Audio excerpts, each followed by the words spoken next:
Bizarre Brain Comics. Hello, my comic book friends, and welcome to Bizarre Brain Comics. I'm Gary, your host. And this is where I like to take a look at some older comics, talk a little bit about the characters and creators, and examine the stories and the art. And this time, we're going to take a look at this one right here. This is Turok, Son of Stone, number 66 from 1969, Gold Key Comics. Some great dino adventure, classic stuff.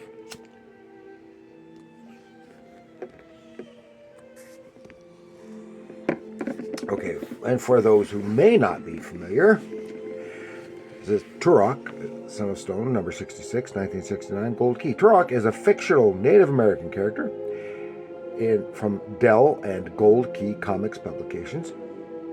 And his first appearance was in 4-Color Comics number 596 in 1954, getting his own title in 1956, which ran until 1982 for a total of 130 issues. And credited for creating the characters are Matthew H. Murphy, Gaylord Dubois, and Paul S. Newman. So he had a lot of daddies. And this issue was drawn by the great Italian comic artist Alberto Giollitti. So he was did so much stuff for at Gold Key, and he was brought his fine photorealistic drawing skills to bear for so many adventure titles, especially largely those that were associated with television shows. You know, stuff like he did Voyage to the Bottom of the Sea, he did a lot of Star Trek. Of course, he's probably best known for Turok, Son of Stone, because he was the longest running, to my knowledge anyway, the longest running artist on that title, and did it for many years.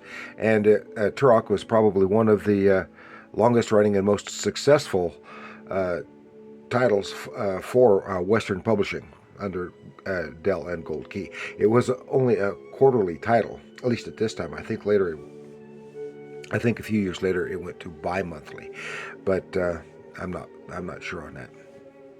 Remember, and Giollitti, he also did stuff like some Gunsmoke and a whole host of other things, including a few one-shots and the like. And Turok and his friend Andar, they are young American Indian hunters who are trapped in a lost valley inhabited by prehistoric animals and cavemen. There's a lot of great adventure stories for these boys, and it's always a lot of fun because, well, it's dinosaurs, and it kind of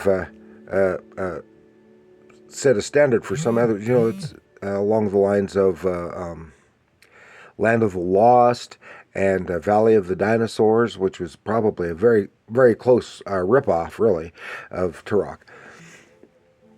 You know, and we just know that these guys are, don't know specifically what tribe. I think it's early on it's mentioned, but I don't know. And but they are, since they in an early story that had primitive horses, and they were completely unfamiliar with horses, so they are from a pre-Columbian era, not knowing about horses. Here it says, maddened beasts pursuing savages and a volcanic eruption that threatens to destroy them all. And of course, a great George Wilson cover, very, very action-packed. Of course, on the one side you see Turok trying to fend off dinosaurs, while you see Andar facing the other way trying to fend off some men, which you can tell by the spear here. Meanwhile, in the background, a volcano is erupting, threatening the lives of all. Good thrilling adventure. And here you can see Alberto Giollitti's great artwork. The story, The Trap of Flames, Part 1, The Trap Closes. And it starts off with Turok and Andor have camped in just inside the opening of a box canyon. And they wake up to war. Turns out two tribes battling over a hunting ground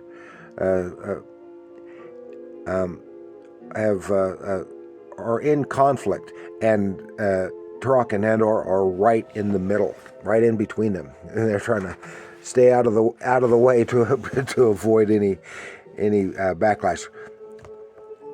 And they see then was a type of Allosaurus comes in and panics them all, and they rush away, giving Turok and Andor a chance to get to their weapons.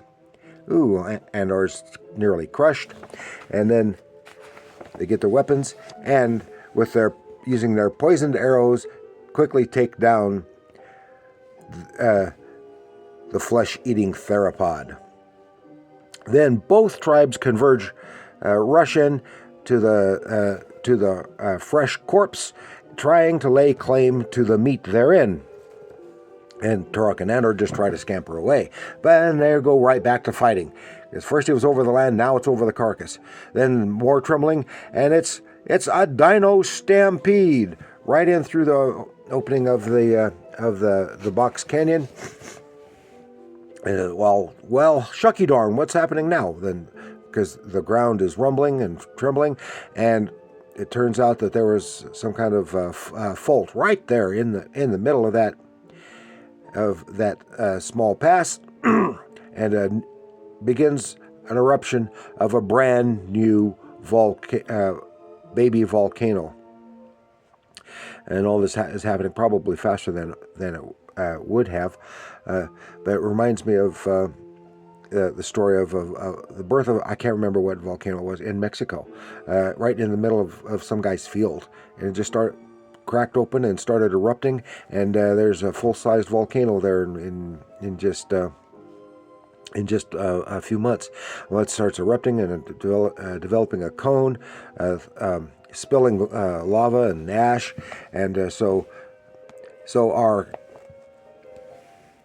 stalwart heroes trying to find a way out, but inside the box canyon, the walls are too sheer to climb, and the only passageway out is blocked by rampaging dinosaurs, an erupting volcano, and now it's spilling lava their way. So the cavemen, they try to rush for higher ground, well, so do the dinosaurs.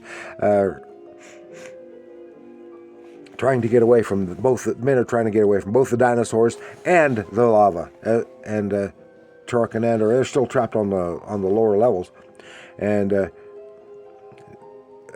they take out a couple of dinosaurs, which kind of turns the stampede a bit and spares them some time. Then Turok tries to get the cavemen to stop fighting, because here in the midst of an eruption, they're still fighting with each other. Then that's the end of part 1. Then inside we have a text page here, Prehistoric Americans, something, and this is probably reprinted from the 50s, something about the prehistoric Americans. It would be what we know of today as the Proto-Indian cultures. And then the thing about young Earth, the vanished ones, about prehistoric, various prehistoric animals. Looks like these were during the age of mammals, not the dinosaurs. Then we get to part 2, death by spear or fire. Well, there are Turok and Andor still there, with the oozing lava oozing closer and threatening. Turok manages to get use a little bit of reason with the warring tribes, getting them to work together to stop fighting just long enough to work together to dig a good-sized ditch to contain and divert the lava flow, and still now Alberto Giollitti, he's like, as I said before, he's got an almost pretty much photorealistic style, and he's known for using a lot of photo reference. He'd take a lot of photographs of people for a lot of his reference material, as well as numerous props that he could draw on for a realistic look to weapons, etc. And you can see it all on display here. And he undoubtedly used a lot of now outdated books on featuring prehistoric life for reference for the dinosaurs, because we now know that don't look like that. No, but here, this was in the 60s, and it was probably referring to material from the 50s, so it was way outdated.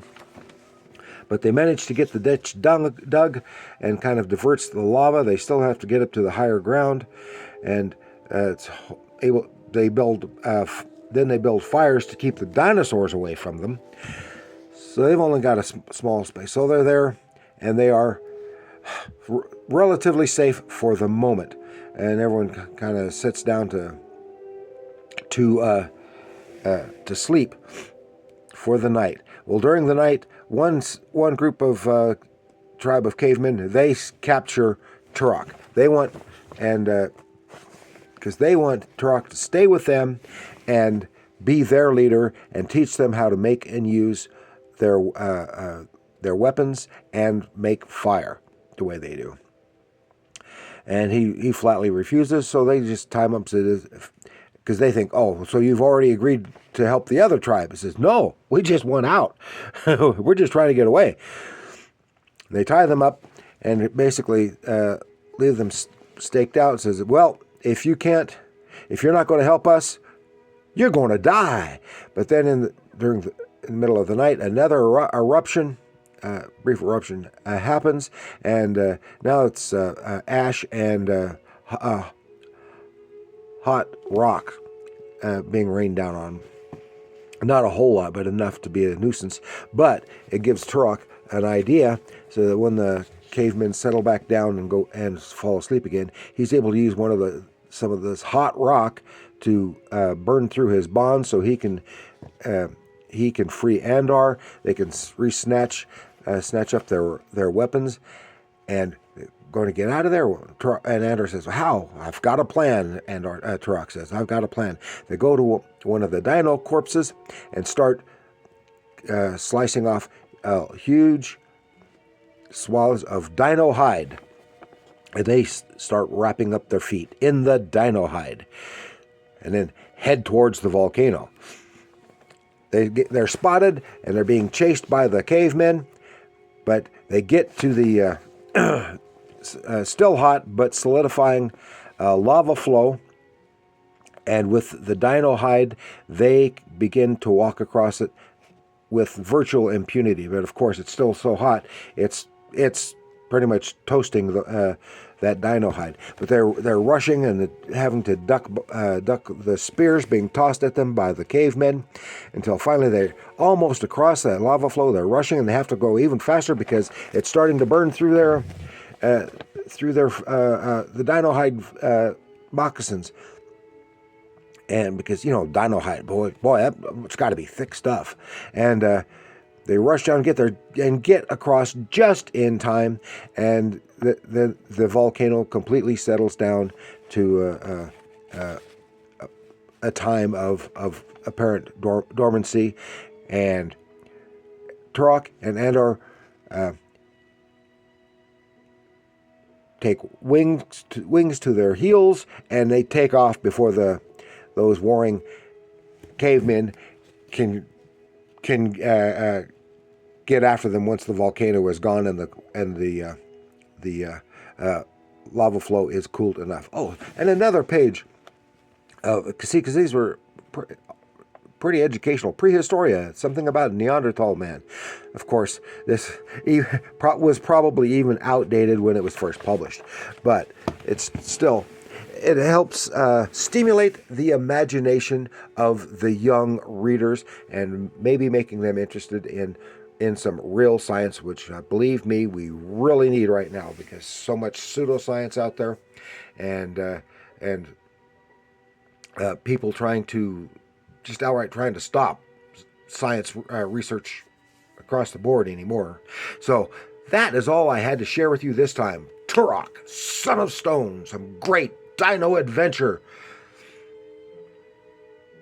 That's number 33, 1969 Gold Key Comics. And thank you for joining me. Please like, share, subscribe. Leave your comments down below. Tell me, have you ever gotten to read any of these Turok, Son of Stone books? I had a whole bunch of them. And what do you think of them? Do you like the dinos? Do you like the Indians? Do you like the cavemen? How about all that action? Let me know in the comments below. And remember, comics are art.